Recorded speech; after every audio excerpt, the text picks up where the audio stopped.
Okay. So I'm not sure how well the sound is going to come here. I've tried this with my GoPro and the sound was horrible. Oh, yeah. But she was nice enough to turn off the sound for me here. Oh, right, yes, yeah. So do you have an appreciation for what I'm trying to do? Yeah. Okay. So you're familiar with epistemology as a branch of philosophy, right? You'd have to define that for me. Okay, so epistemology is essentially a branch of philosophy that concerns itself with how we know what we know.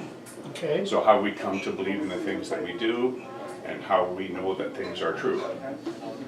How we know? Yeah, so how we know what we know, right? Okay.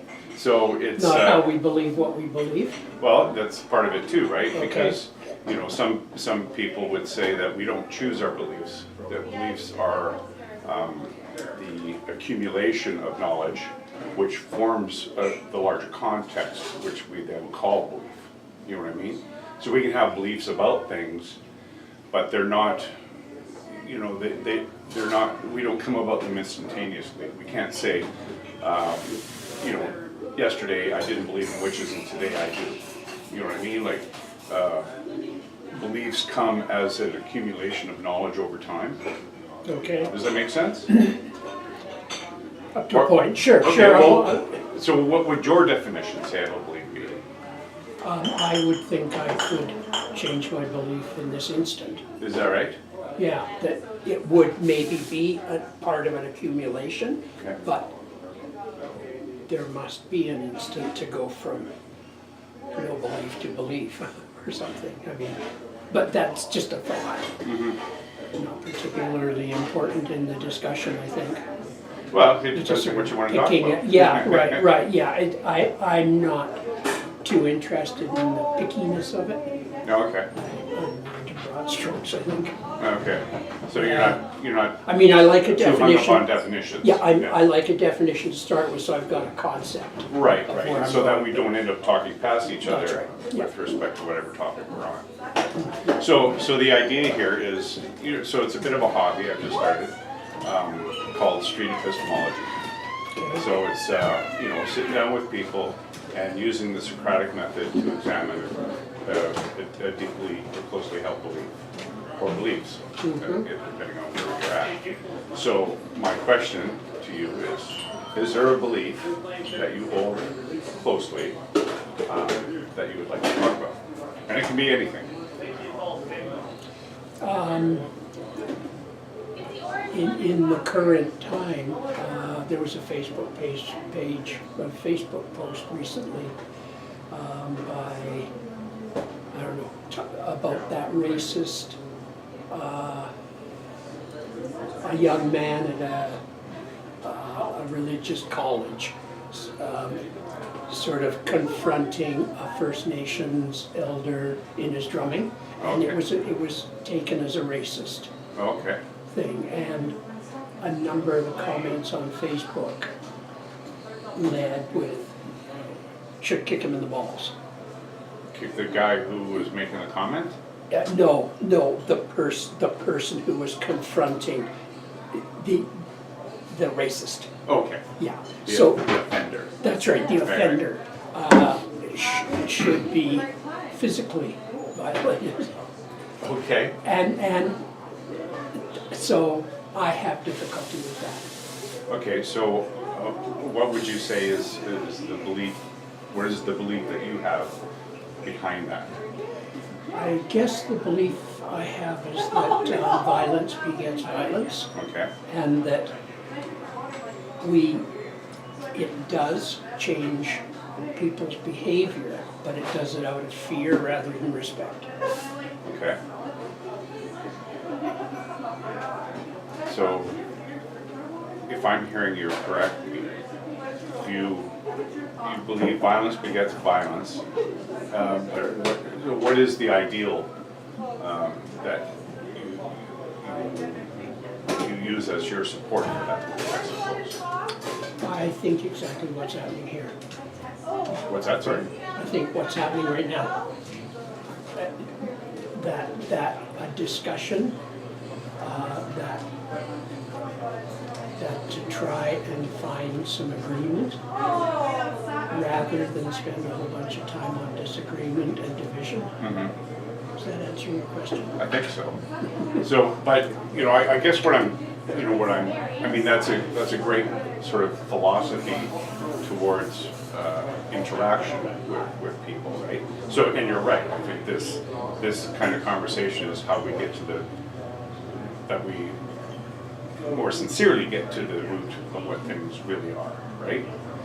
But I suppose what I'm looking for is, you know, sort of a belief you hold about the world or the universe or your existence, or maybe you have a God belief or a belief in the soul, or you know, you think astrology is true or something like that. That's kind of what I'm going after. Okay. Because you know what you just said about violence begets violence. I think that's kind of like a low hanging fruit for you and I, because we get it, right? If you know what I mean. So what I'm trying to do is kind of dig a little more deeply into what your worldview is and what supports your belief in the way things really are. I just go all over the place with that. It's so huge. It is huge. I'm not sure how to come to a point on that. Perhaps there's so many points that I might as well just come to any one. Anything, and then yeah. Of course, because it's a dialogue, right? This isn't a debate, so I'm not trying to press any right. position. Again, by using the Socratic method, we're just trying to drill into what the justifications are for a particular belief that you might have, and your confidence in that belief. Right. Yeah. I get a sense that there's a general sense of powerlessness and apathy. Okay. And that informs a lot of how we meet the world. Okay. And where does that stem from? Just I guess there's a political component that we don't seem to be able to actually make much of a difference. There's the environmental piece that it doesn't seem like, why should I recycle if you don't? A whole bunch of those things where I no longer seem to matter. Okay. Now, is that a feeling that you have about your interaction with the world, or is it something that you see as happening generally? I have pieces of that definitely in me. That's not where I live or particularly come from. Okay. But I can certainly relate internally to it. Okay. I have those parts. Right. So how do you feel that impacts you, your efforts to make a difference? I mean, what's your ideal? Like, what would you like to do, or what would you, if you could do what you wanted, what would it be? Well, I guess perhaps the most accurate answer to that is, what am I doing? Rather than what would I. Okay. And that I think I'm moving more and more towards being the change. Okay. And so rather than own that powerlessness, just say, I'll do what I can do and accept that as good enough. Okay. Yeah. So that way you're not being harsh on yourself, or is it an expectation thing? I'm not being particularly hard on myself. I don't see a big value in that. Okay. Right. Yeah. Right. And as a conversation, what are your thoughts around that? Around that powerlessness, that sense of out of control and that kind of thing. Well, again, I guess it's understanding one's own limitations maybe to a certain extent, and then working within the boundaries that those limitations essentially set, and then maybe trying to stretch in different ways to be better at it. Is that an interesting conversation for you? Yeah, absolutely. Okay. Yeah. Okay. So, you know, in your experience, what,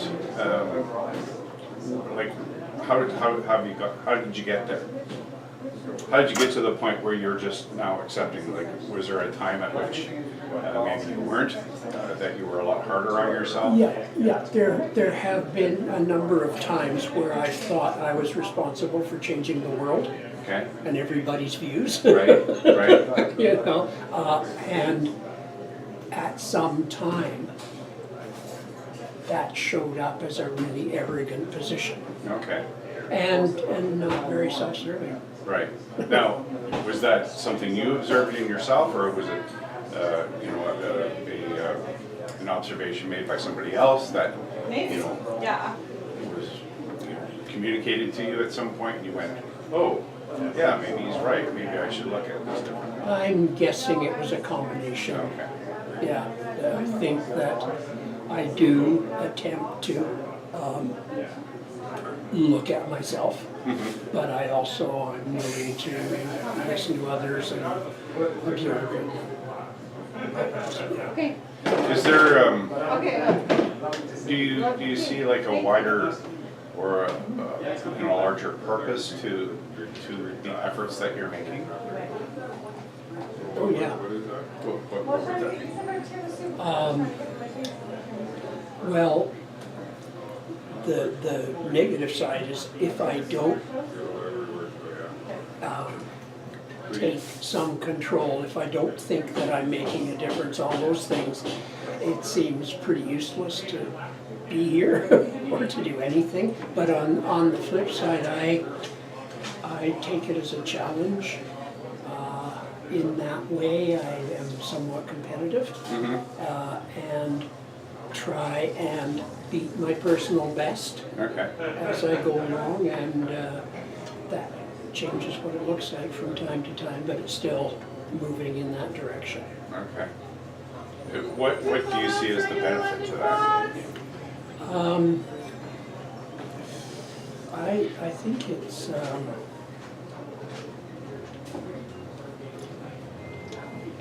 sort of, I don't know if it's just the easy answer, but I care about my grandchildren's future. Okay. That's kind of out there because I don't really know what that's going to look like, whether or not I do or don't do whatever I'm doing. But that's my impetus. Okay. Yeah. Okay. And just to care. If I live in a place where I haven't got anything to care about, or that stuff isn't important, again, that's just apathy. Right. And not very interesting to me. Right. Not adventurous. Right. So rather than, you know, sit around the house and watch TV all day long, you actually want to participate in the world that you think your efforts may make better. Would that be an appropriate way of putting it? I don't want to put words in your mouth, right? I hear that as a question, Yeah. not as putting words in my mouth. It's say it again. So rather than, you know, sitting around really not participating, letting the world happen, you want to actively participate in the world to make it a better place in the sense that you feel it's better. Maybe to make me a better place. Okay. I'm not, again, I really caution myself about thinking that I know what's best, Okay. that it's best to recycle where, I don't know, maybe we'll find out in 10 years it's not. Right. It's best to do any number of things, but the best that I can do for me. And sort of, I'm finding myself a lot more in the background than in the foreground. Right, I think that it's less obtrusive, and if I don't look like I'm trying to change things so much, I don't, does that make sense? sure. Yeah, so that may be, you know, sort of in the background as change is happening in the course of you doing the things that you do without it being sort of out front. Right, I You're- like to you're- think you're of it leading as from the rear. ripples. Leading from the rear, Yeah, maybe, in yeah, a sense? or if there's ripples to be created, I'm creating, Right, yeah, right, If and that's then gonna they just push out in Yeah. front of you. yeah. Yeah, okay, cool. So this sounds like it's a change from where you used to be, and I think you pointed that out earlier, is that you, at some point you were much more upfront in the lead with respect to the kinds of change that you wanted to see happen, Yeah, and now you're in the much background more sure of what should happen, at that time. yes. And now you're just happy to sort of accept. So would it be happy to accept things the way they are? No, I don't Okay. accept things the way they are at all. Okay, okay. But happy to accept others doing their best as well, Okay, rather than judging what people are doing as wrong. I okay, hate the word wrong. It's Uh-huh. such a judgment, such a moral judgment, Right. not a value judgment. Right. Yeah. right. So, well, that's an interesting thing. So in terms of morality, where does morality stem from? For me, morality stems from the field, Okay, the people out there, the stuff we're told, not how we actually feel. I think it keeps us from knowing our feelings and our values. morality does? Yeah, Okay, so. it can. Okay. Yeah. Like, so what would you say your feelings on the idea of objective morality? Is there an objective morality? Or is I'm it, not sure what you mean by that. well, for instance, the Bible, you know, Oh, there's okay. the Ten Commandments, that's a sort of objective morality. Right, that, definitely, yeah. You know, you can just point to and say, well, if it's in the Bible, then it must be moral. And Is that I- your feeling, or do you think maybe that morality changes over time? Or in the context of where these actions are happening? What's your sense on that? What's your sense on morality? I think in terms of the Bible, No, not necessarily. no, but, Because, okay. oh, boy, well, unless that's where you want it to go, right? Well, that's, Okay. that intrigued me when you brought it Okay, up. sure. That in that context, Mm-hmm. I think the Bible can be taken in a really moral way Mm-hmm. as I'm doing this because I'm told to do it, because this is the way I get to heaven, whatever I want to do with that, but not because this feels right to me. Okay, But it can also be taken, there's lots of stuff in the Bible I love. right, It depends how I interpret it. right, right. Yeah, and that's where it comes to the inner rather than the outer of what, to get in touch with what it is for me. Right. So you find your moral center is yourself. It's not something outside yourself. Okay, Right. except I don't consider that. So moral to me is an exterior field. Okay. Whereas ethical would be more, like values-based would be more internal. I'm deciding that based on my own experience, not just what my priest tells me, or my guru, or Trump, or anybody else. Right. Yeah. Right. Okay. So are you making a distinction then between ethics and moral? Ethical being sort of how you behave, Yeah. and moral being sort of society, how society acts towards itself or to others Yeah. within it. Okay. But they essentially are the same thing, right? They're about our behaviors. So when my kids were young, they were good kids. And at a certain point in time, I became a little worried about what was motivating their goodness. Okay. And at a time, one of my kids was brought home having stolen a chocolate bar or something. And the conversation we had was he didn't know how badly he'd feel about stealing until he did. Oh. And now he knows why he would not take from somebody else what didn't belong to him, Okay. how violent that felt to him, and now he will not be moral. He won't do it because he shouldn't do it. He'll do it because he can't do it. It doesn't feel good to him. Does that sort of work? Okay, yeah. That's very cool. Yeah. Yeah. So it's coming about one's personal moral center or ethical being, independent of having been told that that's the way you should Right. do it. It's like perhaps you could liken it to the first time you ever get burned. Yeah.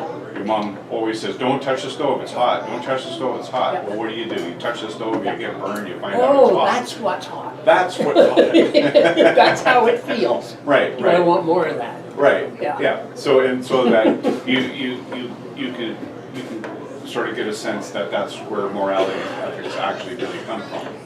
Is Right. how your experimentation in the world. Yeah, and the interpretation of why I'm doing what I'm doing. Am I doing it for you so that I look good? Am I doing it to be loved? Am I doing it for reward? All that stuff, or is this what I have to do to be authentic to myself? Right. Now, so to act in a moral way, what is usually the outcome? That In a moral way? Yeah, or in an ethical way. What is the purpose it ends up serving?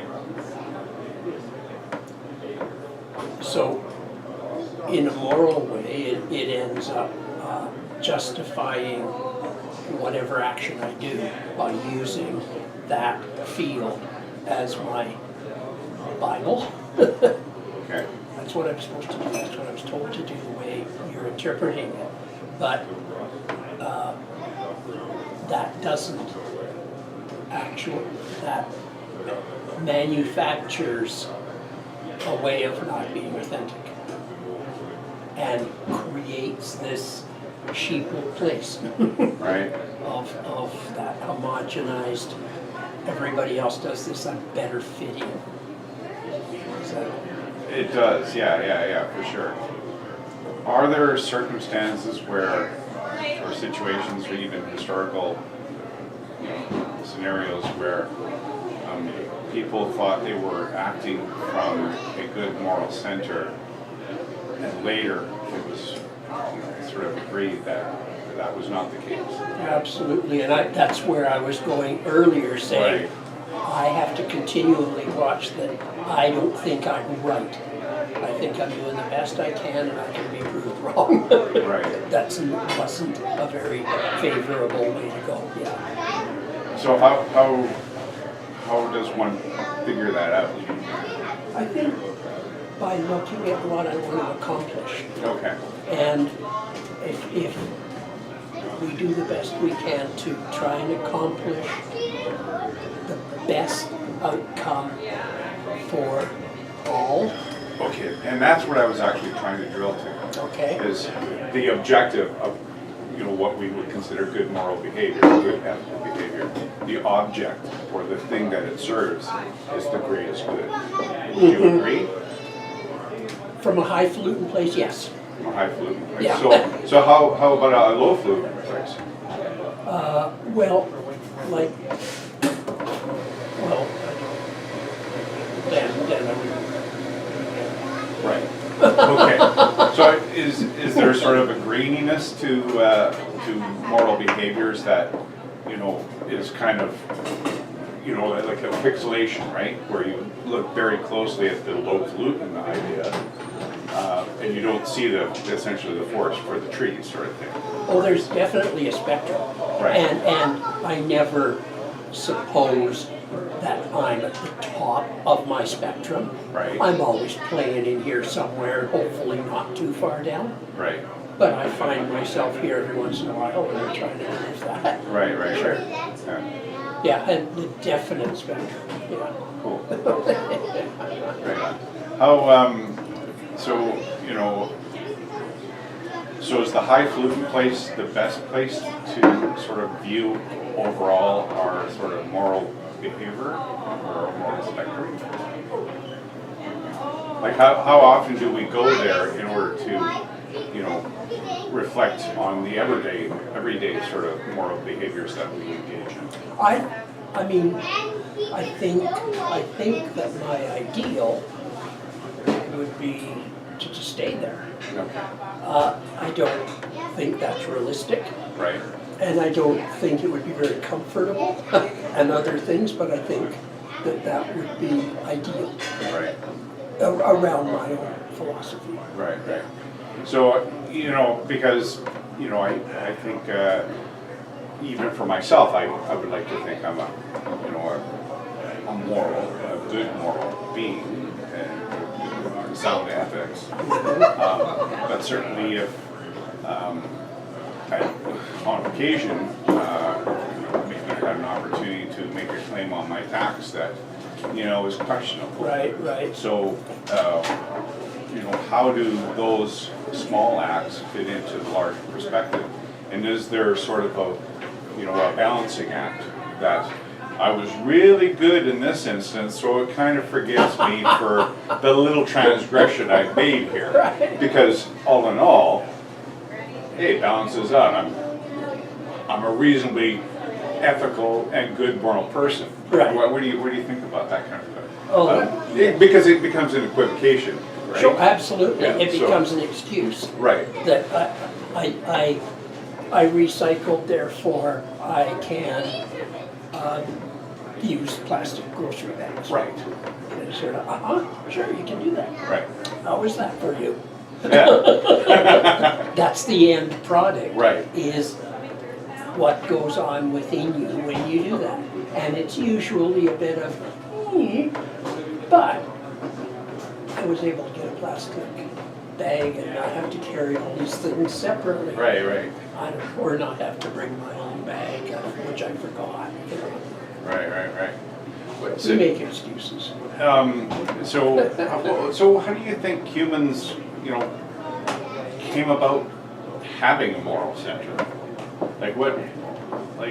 Because I don't know, would you agree that it's unlikely that other animals have moral behaviors, say the great apes, to whom we share a considerable kinship?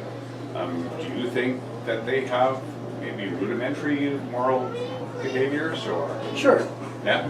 Sure, they protect their offspring and they protect their territory and And they never cheat on their taxes.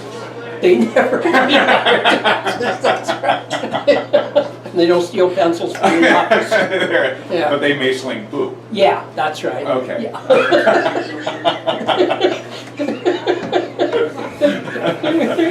So what would you say, just in your opinion, what gives rise to morals or moral behavior or ethical behavior?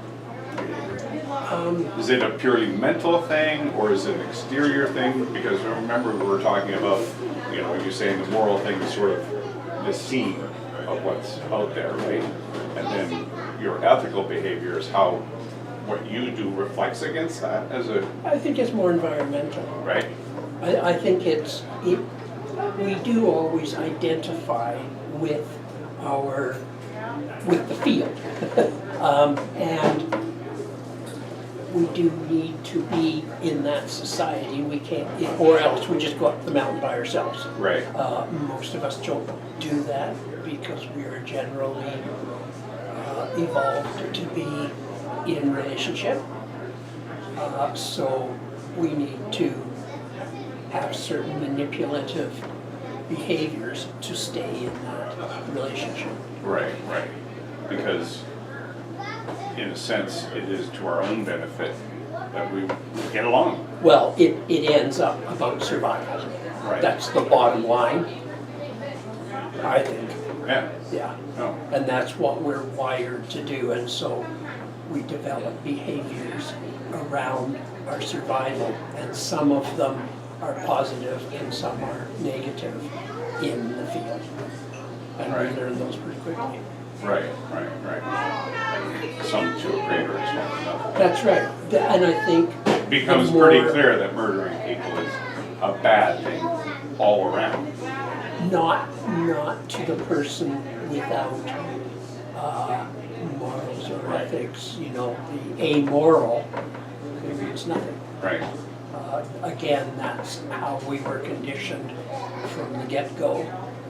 Okay, well, here's a question. So a person who is a sociopath,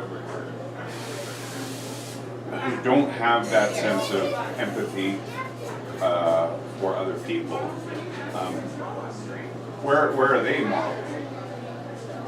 Morally, Or does that apply to them? I don't, well, they may have morals around their relationship with their spouse or on and on, they may, but in relation to that societal standard of thou shalt not kill, Mhm. they're kind of off the spectrum. It's really irrelevant. To them? I think so, sure. How should people in a moral society deal with people who, by virtue of some genetic predisposition or mental illness, aren't able to act in a moral way? How should a moral society deal with people?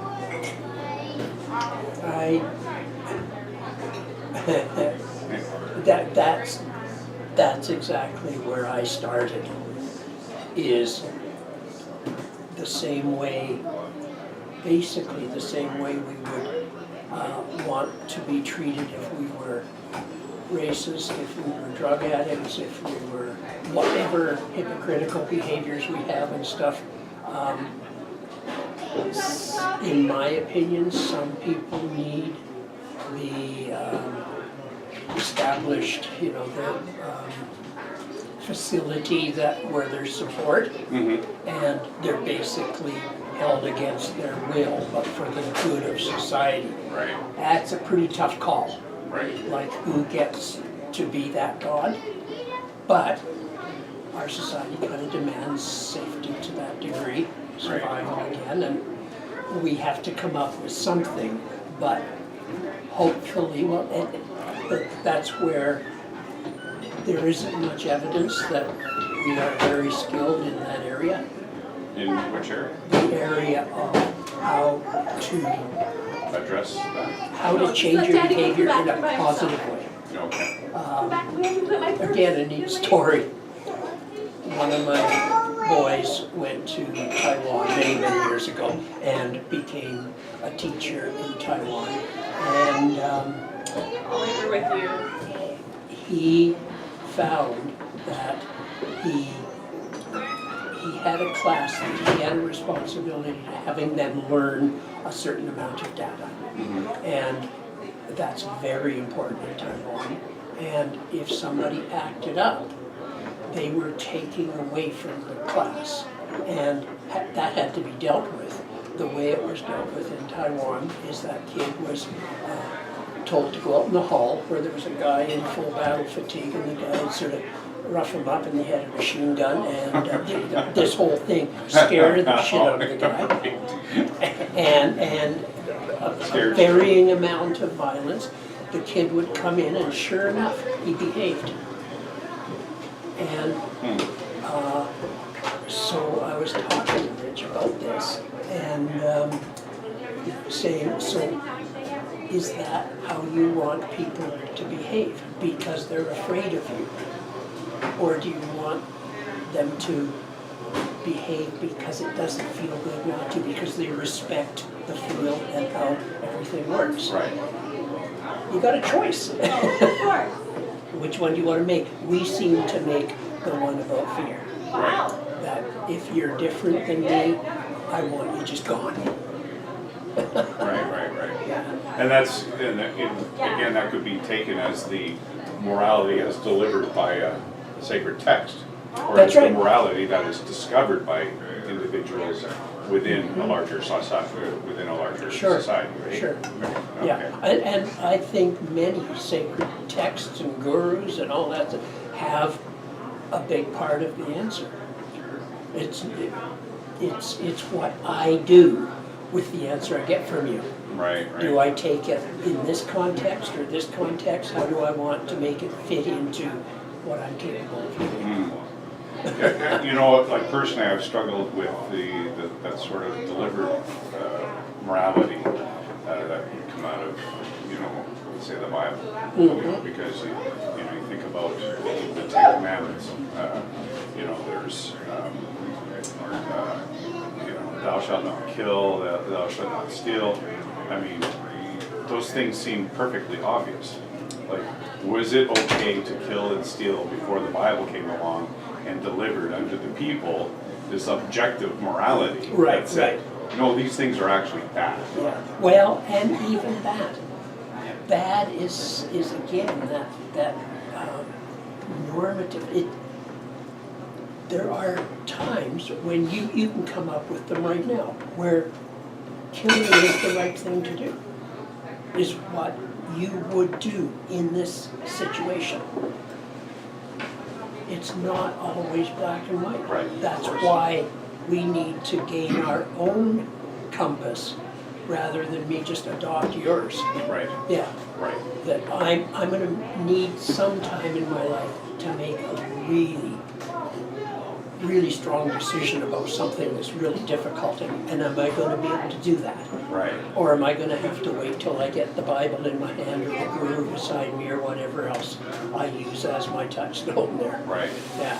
So, would you say then that it's more reliable for a person who has, sort of taken the position that morality is and ethical behavior is an interior thing that we discover as being able to provide a more reliable and sort of, I guess, beneficial outcome than relying on a text?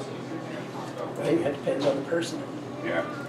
Like, I would hope that I'd come from that interior place, but there are other people I'd hope that come from the Bible place because they haven't the same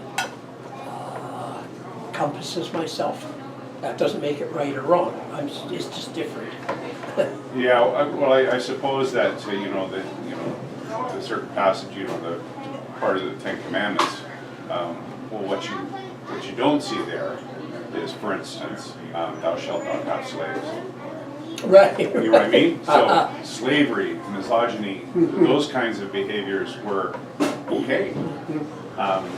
And you would think that an all-powerful God that had this sense of objective morality, it's true, it's moral because God said so, that a person then relying on a text to be the definitive place where morality comes from, could they not then just say, well, slave is okay, so I'm going with this because the text says so. Yeah, and there's the problem with morality. Right. Is a text can never keep up to the instant that I need to make this decision. I mean, Right. look at right now, transgender. Uh-huh. For a lot of people, that's still really freaky and not okay. And they Right. should have conversion therapy and on and on and on. Right. And they feel really strongly about that. And in another 10, 50, 100 years, it's going to be, what was the big deal? Right. Maybe even they'll all be even shocked. like bathrooms now. That's They've right. taken off the men and Exactly. women label altogether, right? Yeah. It's a toilet. Yeah, and I still have trouble with calling somebody they, but I need to get used to that and I need to respect that person's needs and where they're coming from, rather than my discomfort. So my earlier question was whether or not having that interior moral, having sort of gained a sense of your own moral being by a certain amount of introspection and working it out for yourself, being able to, or being as a better way to act morally than a text, you said, would depend on the person. Does it really depend on the person? Yeah, because the person interprets. I interpret everything you say to me. Right. And what you say to me, we've all played the game of going around the table, and by the time it gets back to you, it's not what you said. Mhm. So we hear what we want to hear, or what keeps us safe and comfortable. Mhm. And so that's just basically a fact of life. Right, right. Well, what would you say to somebody that, to the point that it's okay to keep slaves because the Bible says so, and that's where they get their moral. That's the source of the moral teaching. Mhm. How would you address somebody that felt that way? I think that I would like to start with a bit of a dialogue addressing how I feel about that and that kind of thing. But I don't think I want to go very far in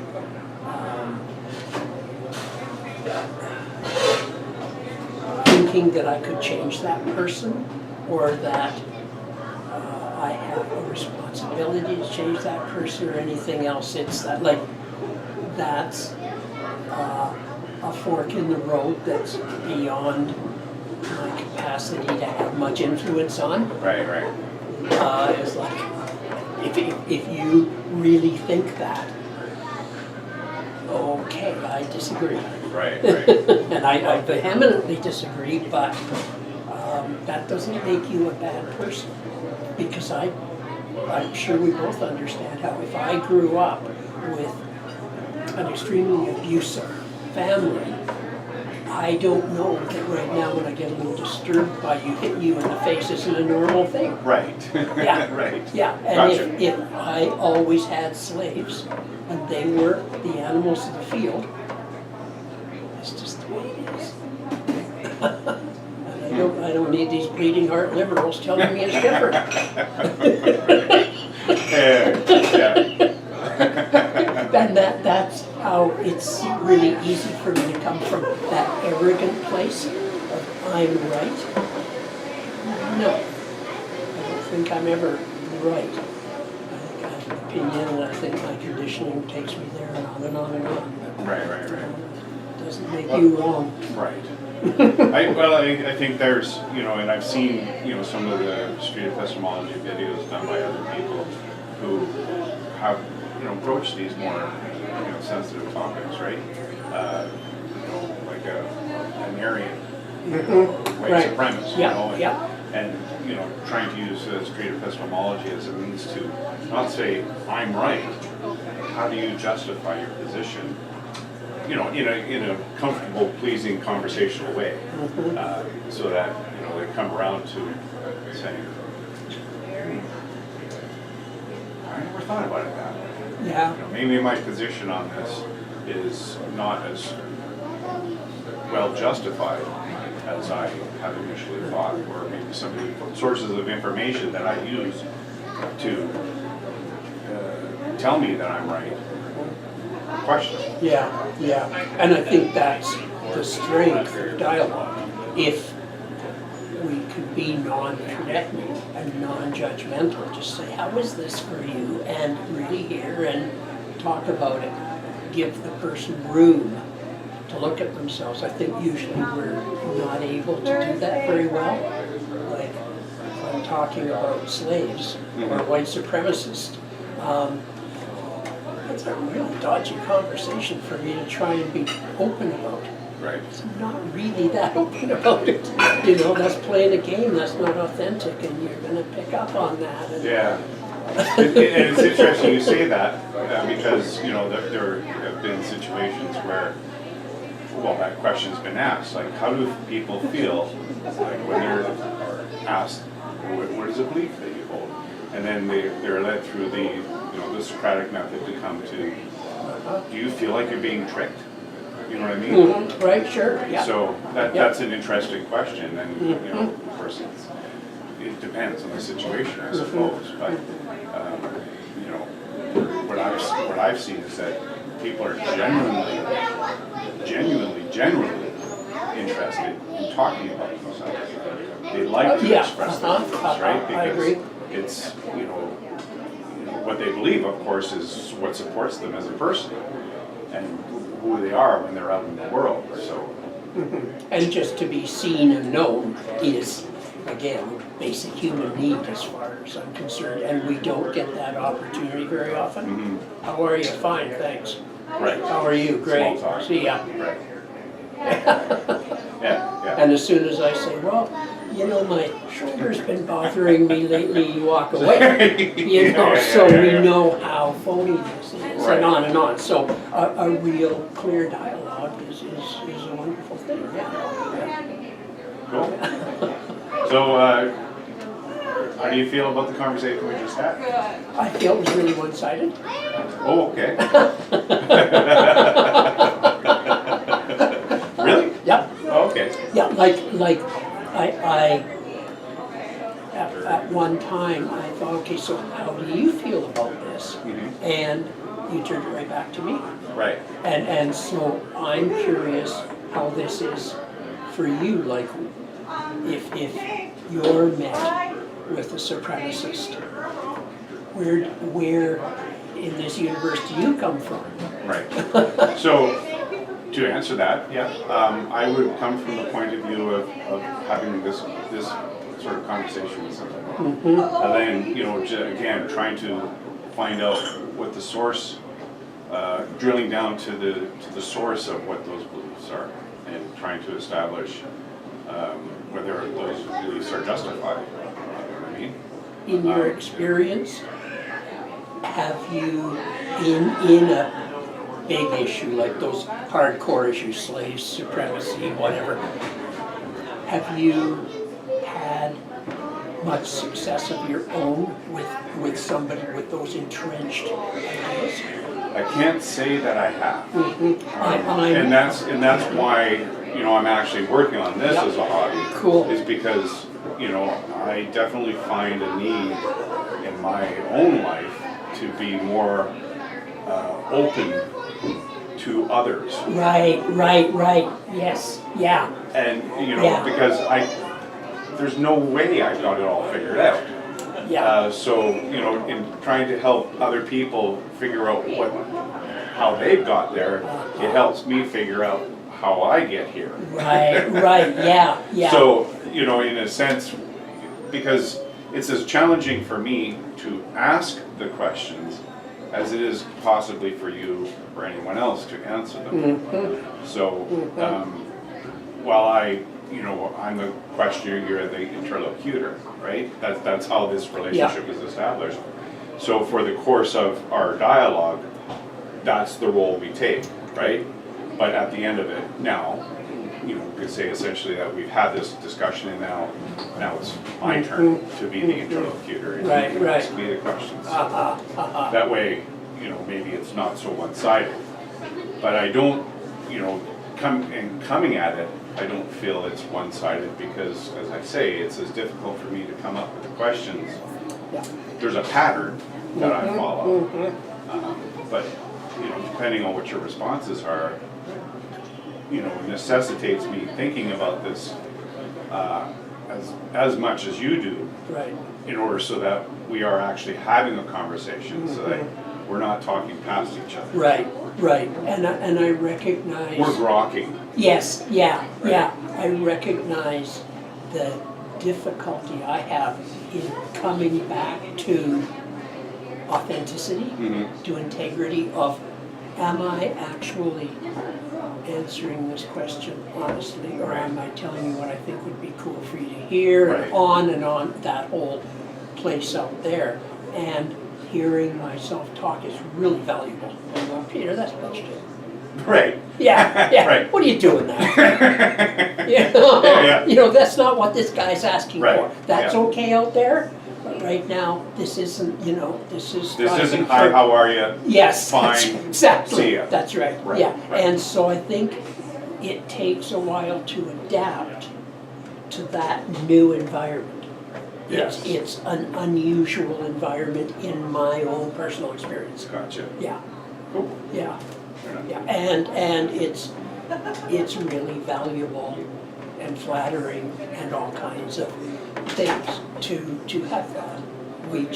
I think that's one of the pieces that we're missing is now we're texting and emojis and all kinds of things that haven't got anything to do with our interior selves meeting each other. Right. And that isolation, we're not really very cognitive of that we are so isolated from each other and have these patterns down of how are you and Right. goes off. Yeah. Yeah. So it is an adjustment to move into that place, and I think that's a really important part of the beginning of your discussion is, here's what we're here for. Are you in agreement with that? Right, right. Are you willing to do this? Yeah. Yeah. And there'd be sometimes if I was tired or pissed off or something, I'd say, nah, I'm not gonna be, very good for this right now. Right. Yeah. Yeah. Yeah, that's why And I it's an think we invitation. owe that, yes, yeah, For sure. yeah, and an agreement, yeah. Yeah. Cool. Yeah, well, thanks so much for the conversation. It's awesome. Yeah, my pleasure. So I'm going to post this. We have a street epistemology Facebook page. We got a bunch of them. Oh, yeah. It's actually an international group. That's so I don't know if you've ever heard of Peter Boghossian. No. Okay, he's a philosophy instructor at one of the universities down in Washington, actually. And he wrote this book called A Manual for Creating Atheists. And this is where he introduces this idea of street epistemology, using the Socratic method, to create atheists. That's his premise. But of course, the people